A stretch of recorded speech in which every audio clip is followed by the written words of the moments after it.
Dans tout le règne animal, la langue est utilisée à des fins très diverses. Communiquer, manger, nettoyer, etc. Mais comme pour tout ce qui se passe dans la nature, il y a toujours un côté sombre. Qu'il s'agisse d'utiliser ces langues comme des balles brutales, des dispositifs de déchiquetage à pointe ou même des machines à tuer remplies de venin, voici donc les animaux que vous ne devriez jamais laisser vous lécher.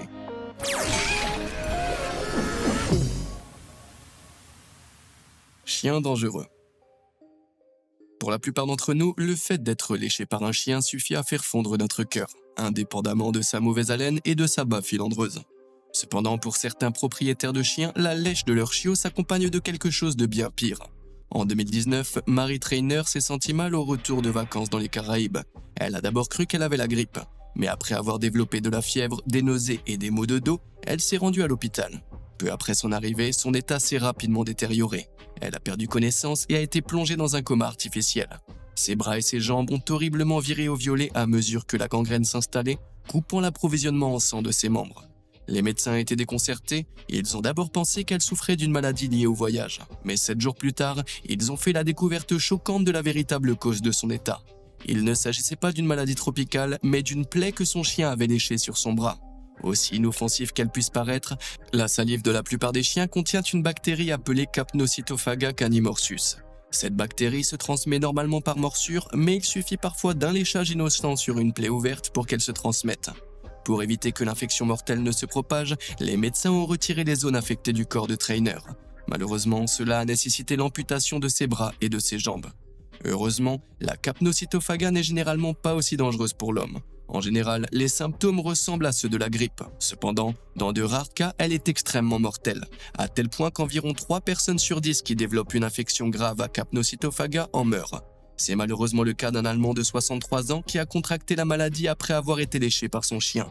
Il a subi un choc septique fatal, entraînant la défaillance de plusieurs de ses organes après seulement 16 jours de traitement. Mais n'oubliez pas qu'aussi mortel que soient ces cas, la maladie reste extrêmement rare. Continuez donc à jouer avec vos compagnons canins, mais veillez à laver toute trace de bave après le jeu. Le chat a la langue bien pendue. Si vous avez déjà été léché par un chat, vous connaissez la sensation d'épouvante qui en découle. Aussi pures que soient les intentions de votre chat, leurs langues sont étrangement piquantes et douloureuses. En effet, la langue d'un chat est remplie de milliers de barbes orientées vers l'arrière appelées papilles. Les papilles sont constituées de kératine, la même protéine dure qui compose les griffes du chat. Malheureusement, ces papilles rendent la langue du chat aussi rugueuse que du papier de verre, qu'il utilise pour peigner et toiletter sa fourrure. C'est un peu comme une brosse à cheveux intégrée. Mais ce n'est pas tout. La dangereuse bactérie Pasteurella multocida est présente dans 90% de la salive des chats. Il suffit qu'un chaton lèche une plaie ouverte pour se transmettre l'infection. C'est exactement ce qui est arrivé à une femme de 80 ans en Australie après que son chat ait léché une égratignure sur son bras. La famille de cette femme l'a trouvée sans réaction dans son lit et l'a rapidement emmenée à l'hôpital. Elle est restée dans le coma pendant 9 jours avant de décéder tragiquement 2 semaines seulement après que son animal de compagnie l'ait innocemment léché. Les chats domestiques ne sont pas les seuls à avoir une langue dangereuse. Les grands félins comme les lions, les guépards et les tigres ont des langues remplies des mêmes pointes couvertes de salive, sauf que ces papilles sont à la fois plus grandes et plus acérées. Cet homme l'a appris à ses dépens. Il suffit de quelques coups de langue de ce sympathique guépard pour arracher la peau de son bras et le faire saigner. Même lorsque ces animaux sont gentils, ils restent mortels. Ces langues en forme de poignard ne servent cependant pas à découper les humains. Les grands félins utilisent ces saillies pointues pour se toiletter en profondeur, ce qui les aide à dissimuler leur odeur à toute proie potentielle. Les papilles acérées peuvent également agir comme un déchiqueteur de viande, aidant à détacher la chair de la fourrure de leur proie, tout en attendrissant leur repas. Qui aurait cru qu'une simple langue pouvait être un outil aussi meurtrier? Escargot à cône. Qui est, selon vous, le carnivore le plus redouté de la mer? Je vous laisse un indice, ce n'est ni le grand requin blanc, ni l'orque, ni la pieuvre géante. Curieusement, pour beaucoup d'animaux, il s'agit d'un escargot à cône. Oui, vous avez bien entendu. Comment un escargot peut-il être l'un des prédateurs les plus mortels de l'océan? La réponse se trouve sous leur belle apparence, où ces escargots sauvages cachent un secret mortel. Pour atteindre leur dîner, certaines espèces d'escargots ont développé une méthode de chasse brutale connue sous le nom de hook and line. Le mollusque commence par tendre une trompe en forme de langue à partir de sa bouche. Puis, lorsque sa trompe atteint sa proie, l'escargot de mer lance un harpon enduit de venin conçu pour paralyser sa cible, ce qui permet à ses prédateurs piscivores d'atteindre leur dîner à la vitesse d'un escargot. Heureusement, l'homme n'est pas au menu de ces escargots. Mais cela ne signifie pas qu'une piqûre de l'un de ces derniers ne peut pas être dangereuse. La piqûre des petites espèces d'escargots sont à peu près aussi douloureuses qu'une piqûre d'abeille. En revanche, la piqûre de certaines grandes espèces piscivores, comme l'escargot à cône géographique, peut être fatale pour l'homme. Cet escargot a même reçu le surnom d'escargot cigarette. Non pas parce qu'il ne fume pas ou qu'il a une toux persistante, en fait, il a gagné ce nom parce que lorsqu'il est piqué par cette créature, l'homme n'a le temps que de fumer une seule cigarette avant de tomber raide mort. Ces escargots ne plaisantent pas. L'escargot à cône géographique que l'on trouve dans les récifs de l'océan Indien et de l'océan Pacifique possède un venin constitué d'un cocktail complexe contenant des centaines de toxines différentes. Dans les cas les plus graves, la piqûre peut provoquer une faiblesse et des sueurs, ensuite suivie d'une paralysie musculaire et d'une insuffisance respiratoire. En l'absence de traitement, la victime peut décéder en l'espace d'1 heure seulement. En fait, on pense que le venin d'un seul escargot à cône peut tuer jusqu'à 700 personnes. Pour ne rien arranger, la complexité du poison de cet escargot a empêché les scientifiques de mettre au point un antivenin efficace. Je pense que nous avons trouvé notre prochain méchant de James Bond.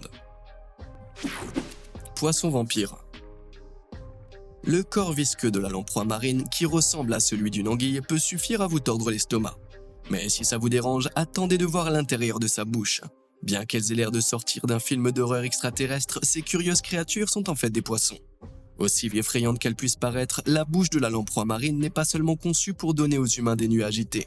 La bouche de ces poissons est munie de centaines de petites dents qui s'enfoncent dans la chair de leur proie. Une fois qu'ils ont atteint leur cible, ces prédateurs parasites se servent de leur langue horriblement spécialisée. Elle est dotée d'une dent en forme de piston qui permet à la lamproie marine de creuser un trou dans sa proie poissonneuse. Ces types n'ont pas froid aux yeux. Après avoir perforé la peau avec leur langue, les lamproies marines sécrètent un mucus qui empêche le sang de l'hôte de coaguler. Cela leur permet d'aspirer autant de sang que possible. Il n'est donc pas étonnant qu'elles portent le redoutable surnom de poisson vampire. Malheureusement, de nombreux poissons victimes de ces mangeurs de chair risquent de mourir des suites d'une perte de sang ou d'une infection causée par les plaies ouvertes. Heureusement, les poissons vampires n'ont pas tendance à s'attaquer aux humains.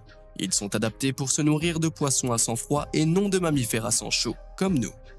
Mais cela ne veut pas dire que les attaques ne se produisent jamais. Certains nageurs ont déclaré avoir été attaqués par jusqu'à 7 lamproies en même temps. Si la mort sur sol ne risque pas de provoquer une perte de sang importante chez l'homme, les blessures causées par la langue peuvent entraîner des infections potentiellement mortelles. Cependant, tout le monde n'a pas compris le danger que représente les lamproies marines. La rumeur veut que l'ancien monarque britannique, le roi Henri Ier, soit mort après avoir mangé un poisson vampire de trop. J'ai du mal à regarder ces choses et encore moins à imaginer les manger.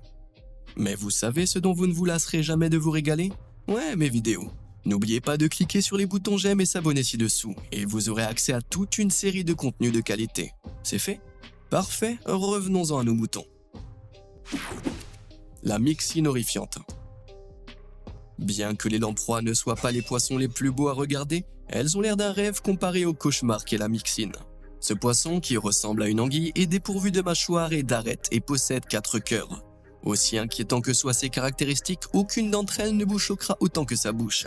Attachés à la projection en forme de langue de la myxine, 4 kits de structures dentaires tranchantes comme des rasoirs sont fabriqués à partir de kératine, tout comme celle d'un chat.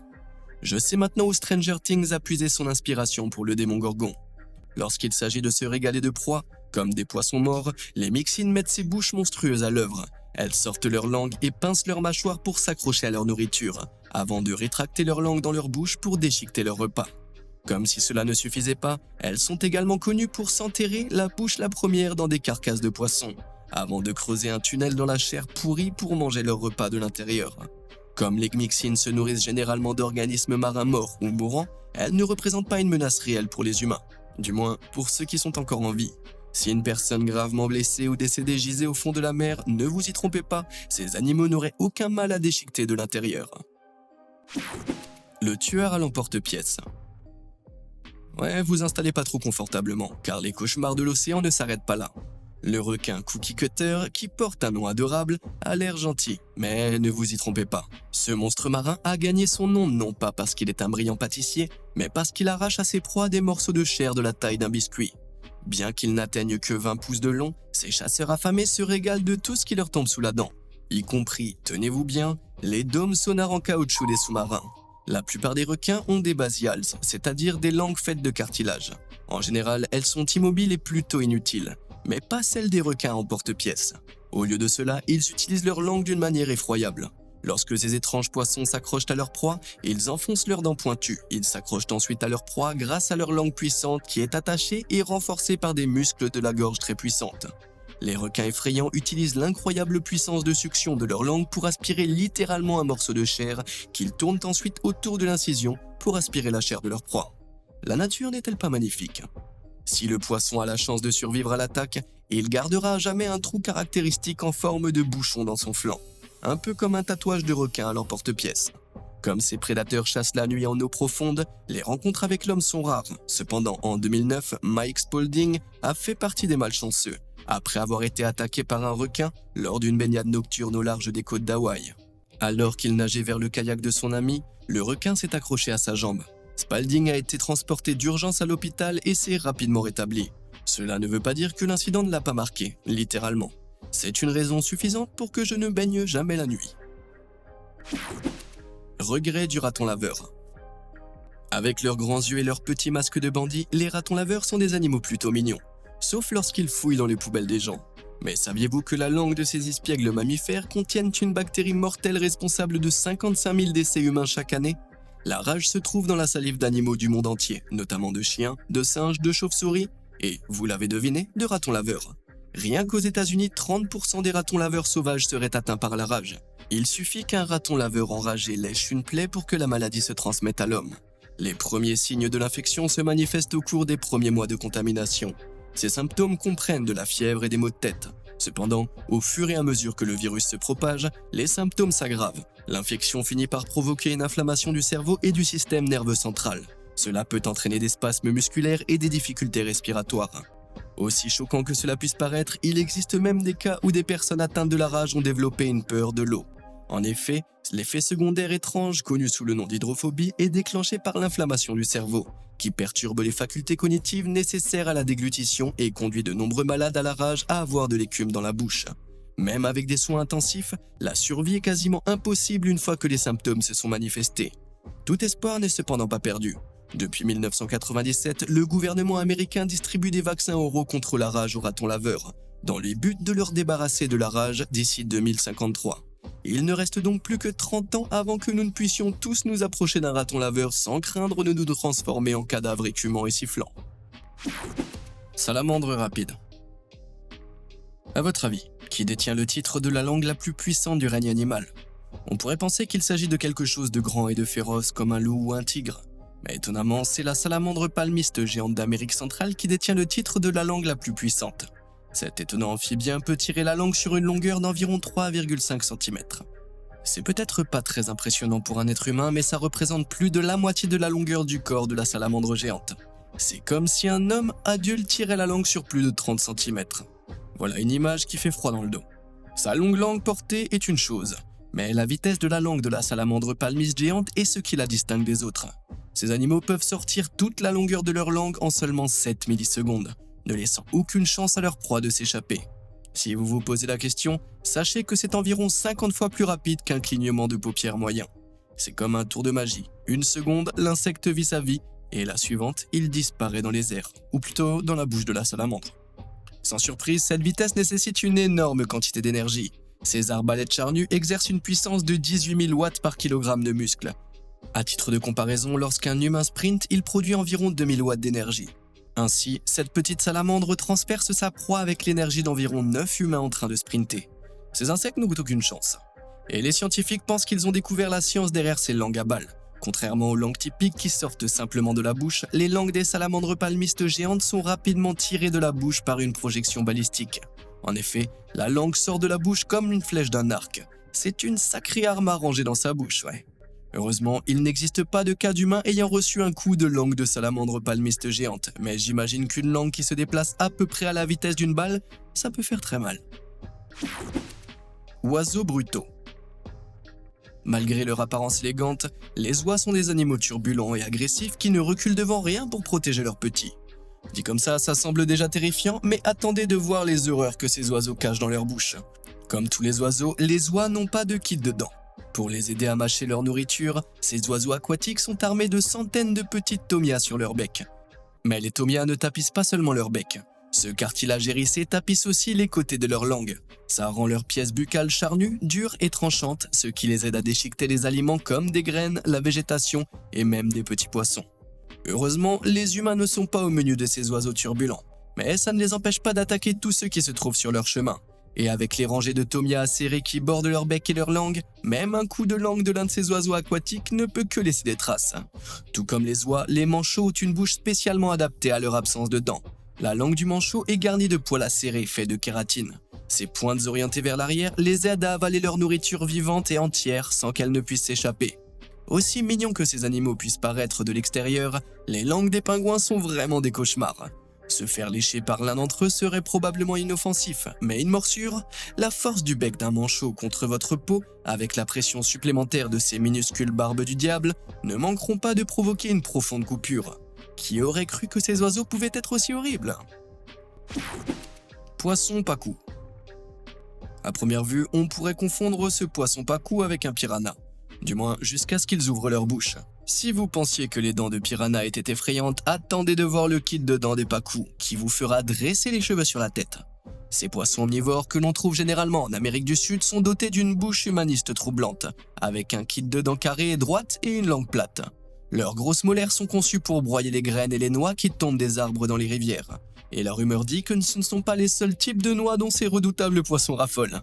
En 2013, on a appris que ce poisson se régalait de testicules humains. Heureusement pour les hommes, les scientifiques ont déclaré qu'il était très peu probable que ces poissons soient en fait des mangeurs de couilles. Ça ne veut pas dire qu'ils ne peuvent pas être dangereux pour l'homme. En 2004, une petite fille l'a constaté par elle-même. Après avoir suspendu sa main dans un aquarium de pacou, l'un de ces poissons tropicaux a enfoncé ses dents dans son doigt, s'y accrochant même lorsqu'elle a retiré la main. La morsure était si grave qu'elle a dû subir une opération de chirurgie plastique pour réparer la blessure. N'oubliez pas, si un animal a une bouche humaine, n'approchez jamais votre main ou quoi que ce soit d'autre de sa bouche. Parasite de langue. Aussi effrayantes que puissent paraître les dents de ce poisson, il y a quelque chose d'encore plus effrayant caché dans la bouche de cet animal. À la place de la langue, ce malheureux poisson a ce qui semble être un blob extraterrestre. Aussi fou que cela puisse paraître, ce n'est pas loin de la vérité. Ce poisson a, entre ses mâchoires, ce que l'on appelle un pou mangeur de langue. Il n'y a pas de prix pour deviner ce que cette bestiole fait à ses victimes. Ces organismes sont connus sous le nom d'hermaphrodites podentriques. Cela signifie que tous les parasites mangeurs de langue naissent mâles, mais qu'à l'âge adulte, les mâles peuvent devenir des femelles. À l'état juvénile, ces parasites que l'on trouve dans tous les océans atlantiques pénètrent dans un poisson à leur insu par les branchies. Finalement, l'un des mâles se transforme en femelle et c'est là que l'horreur commence. La femelle se glisse dans la bouche du poisson et s'attache à la langue de l'hôte. Une fois à bord, elle sectionne les vaisseaux sanguins de la langue, ce qui la fait tomber. N'ayant plus de muscles charnus pour se nourrir, on pourrait supposer que ce parasite s'éloigne à la recherche d'une nouvelle victime. Mais non, une fois la langue tombée, la femelle se rattache et devient la nouvelle langue du poisson. Il ne lui reste plus qu'à s'asseoir, à profiter de la situation et à se nourrir gratuitement. Les femelles peuvent également s'accoupler avec des poux mâles à l'intérieur de la bouche du poisson. Malgré tous les traumatismes qu'ils subissent, les scientifiques pensent que les poissons continuent à utiliser le parasite comme s'il s'agissait d'une prothèse de langue. Il faut dire qu'ils n'ont pas vraiment le choix aussi. Aussi démoniaque qu'il puisse paraître, ce parasite ne doit pas nous inquiéter outre mesure. Le pou mangeur de langue n'est pas considéré comme dangereux pour l'homme. Cependant, on ne s'éloigne jamais assez de ces parasites pétrifiants, ne serait-ce que pour la santé mentale. Vers inquiétant. Lorsque la plupart des gens pensent aux vers, ils imaginent des invertébrés inoffensifs qui vivent sous terre. Mais c'est pas le cas de tous les vers. Prenez le ver ruban par exemple. Non seulement la plupart de ces espèces vivent dans la mer, mais certaines sont aussi incroyablement dangereuses, même pour l'homme. Pour capturer ses proies, le ver ruban dispose d'une trompe spécialement adaptée. Il s'agit essentiellement d'un organe buccal de succion allongé et flexible, semblable à une langue. Elle projette un mucus épais et collant destiné à capturer les proies ou à décourager les prédateurs, comme une sorte d'homme araignée vivant dans la mer. Plusieurs espèces de vers rubans sont armées d'un stylet à l'extrémité de leur proboscis. Ce ver est non seulement aiguisé comme un poignard, mais il est également venimeux. Lorsque le stylet du ver poignarde sa proie, des toxines mortelles pénètrent dans le corps de la victime. En 1998, des scientifiques japonais ont découvert qu'une espèce de ver ruban présentait des niveaux de toxicité extrêmes. Aujourd'hui, les unités de souris sont souvent utilisées pour quantifier la toxicité. Une unité de souris étant la quantité de toxines nécessaire pour tuer une souris standard de 20 grammes en 15 minutes. On a découvert que l'espèce Cephalothrix simula contenait environ 6000 unités de souris de tétrodotoxine, ou TTX. Si vous vous posez la question, c'est beaucoup, sachant qu'il suffit de 10 000 unités de souris de TTX pour éliminer un être humain. Le TTX se lie aux membranes des cellules corporelles, appelées canaux sodiques, et interfère avec la transmission des signaux des nerfs aux muscles. Ça empêche le corps de contrôler les impulsions nerveuses pour effectuer des actions, comme la contraction des muscles. Lorsqu'il est consommé, même en petite quantité, le TTX peut provoquer des vomissements, des diarrhées et une paralysie des muscles, y compris des muscles cardiaques, ce qui peut entraîner un arrêt respiratoire. Oui, je pense qu'on peut dire que ces vers sont plutôt mortels. Heureusement, aucun humain n'a été victime de l'un de ces vers inquiétants, mais je vous conseille vivement de pas trop vous en approcher. Oh, et laissez surtout pas projeter ce mucus de spaghetti sur votre main, ne serait-ce qu'à cause de l'aspect dégoûtant de la chose. Leurre lingual. La tortue serpentine alligator que l'on trouve aux États-Unis est un prédateur redoutable. Elle peut peser jusqu'à 90 kg, est dotée d'une carapace blindée hérissée de pointes et possède l'une des morsures les plus puissantes du règne animal. Mais son arme la plus mortelle, c'est sa langue. À première vue, cette petite langue rose semble plutôt futile. Cependant, pour attraper sa proie, cette tortue s'allonge contre le lit de la rivière, gardant son corps immobile. Le seul mouvement qu'elle effectue, c'est le frétillement de sa langue. Confrontant ce leurre avec un ver juteux, la proie de la tortue serpentine nagera sans le savoir dans la bouche du reptile avant d'être dévorée. Et je dis bien dévorée. La force de morsure de la tortue serpentine alligator est d'environ 1000 PSI. Le PSI, ou force par pouce carré, est la mesure de la pression exercée par une force sur un pouce carré d'espace. Et sans surprise, plus la force est élevée, plus la morsure est douloureuse. Et il s'avère que la tortue serpentine alligator a une morsure très douloureuse. En fait, le PSI de sa morsure applique une pression environ 10 fois supérieure à celle d'une morsure humaine. Comme si cela ne suffisait pas, ces reptiles voraces sont également équipés d'un bec osseux écrasant, conçu pour déchiqueter tout ce qui s'approche de leur bouche. Voilà une bonne raison pour les animaux de se tenir à distance de ces prédateurs à l'allure préhistorique. Mais apparemment, certaines personnes n'écoutent pas. En 2018, les enquêteurs ont été stupéfaits de découvrir quelque chose d'étrange dans l'estomac d'une tortue serpentine alligator. Il ne s'agissait pas de la proie habituelle de ces animaux, mais d'un doigt humain. On dirait que quelqu'un a été assez stupide pour s'approcher un peu trop près de la langue vermoulue de Monsieur Tortue Serpentine. Oubliez le loup déguisé en agneau, ici on parle plutôt d'une tortue meurtrière déguisée en petit ver. Ouais, je sais, pas ouf cette vanne. Par quel animal aimeriez-vous le moins être léché? Dites-le moi dans les commentaires ci-dessous. Et comme d'habitude et jusqu'à la prochaine fois, merci de nous avoir suivis.